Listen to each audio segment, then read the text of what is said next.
Hello everyone, my name is Harshita Jain and I'm currently an intern at Lexis & Company.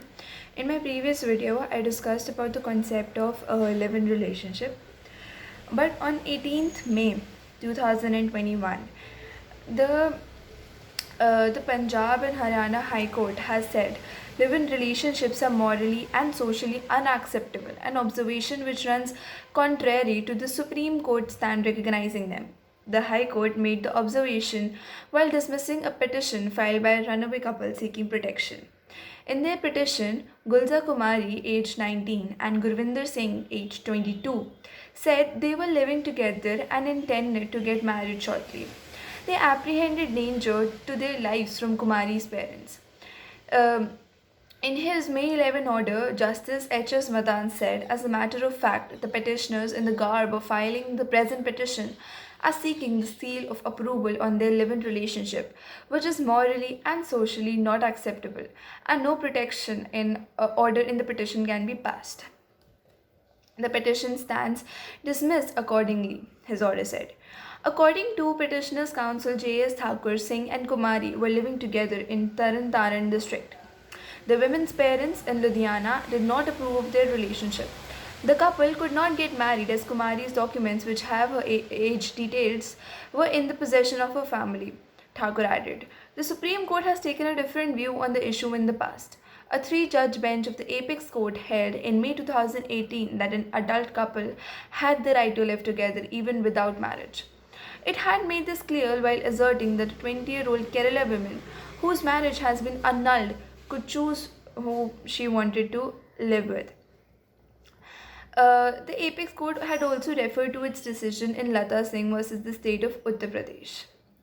A major girl is free to marry anyone she likes or live with anyone she likes. Notions of social morality are inherently subjective, and the criminal law cannot be used as means to unduly interfere with the domain of personal autonomy. Morality and criminality are not coextensive, the court said. Long-standing relationship as a concubine, though not a relationship in the nature of marriage, of course, may at times deserve protection because that women might not, be financially independent. The order marked a stark departure from the trend in recognizing the legal rights of a live-in couple. The Protection of Women from Domestic Violence Act 2005 defines a domestic relationship as two persons who live or have at any point of time lived together in a shared household when they are related by consanguinity, marriage, or through a relationship in the nature of marriage, adoption, or a family members living together as a joint family. This gave way for courts to consider instances of domestic violence in relationships which are marital but not close to marriage. But close to marriage. I'm so sorry. Um, on July 23, 2015, live-in relationships culturally considered a forbidden practice were actually declared as acceptable custom in Indian society by the Supreme Court of India. Um, The court said that with the passing of time, the society has accepted it and the relationship does not attract any penal action. The court also declared that the public should not look into the personal life of a public figure since it serves up no public interest. The petitions had been filed by Rahul Gandhi, Arvind Kejriwal, Subramanian Swamy, who wanted the apex court to decriminalize the offense of defamation. In May 2018, the Supreme Court set aside a Kerala High Court judgment annulling 20-year-old Tushara's marriage to her husband Nanda Kumar, who turned 21 on May 30, 2018. The Apex Court said that adult couples have the right to live together even though they may not be married. A bench of justices A.K. Sikri and Ashok Bhushan observed that even if they were not competent to enter into a wedlock, they have the right to live together even outside wedlock.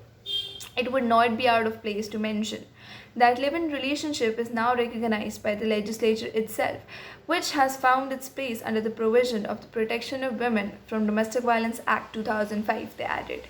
In June 2018, the Kerala High Court allowed an 18-year-old boy and a 19-year-old girl to live together.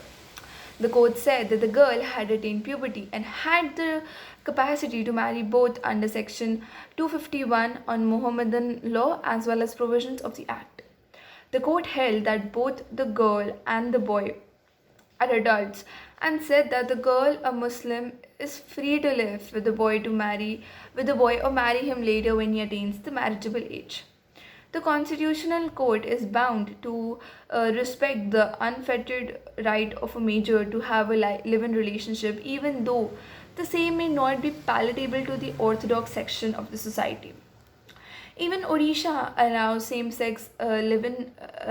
Odisha allows same-sex live-in relationships. In August 2020, the Odisha High Court allowed a woman to live with her same-sex partner and also extended protection of domestic violence law to the women partner exercise for her to exercise her legal rights in case the couple decides to part ways. A 24-year-old woman filed a petition in the court to get back her same-sex partner who was forcibly separated from her by partners, that is Rashmi's mother and uncle. The petitioner in the matter, a female, had exercised his rights of gender determination and preferred to be addressed as he or his. Therefore, the court recognized the petitioner's right to be treated like a male and referred to him as he, him, his throughout the proceedings of the case. In the case of Kamini Devi versus Uttar Pradesh, state of Uttar Pradesh, the Allahabad High Court last year ruled that live-in relationships, though not socially accepted in India, do not amount to any offense. Do not amount to any offense under the law. According to the division bench's judgment, in this case, it is settled that where a boy and a girl are major and they are living with their free will, then nobody, including their parents, has the authority to interfere with their living together.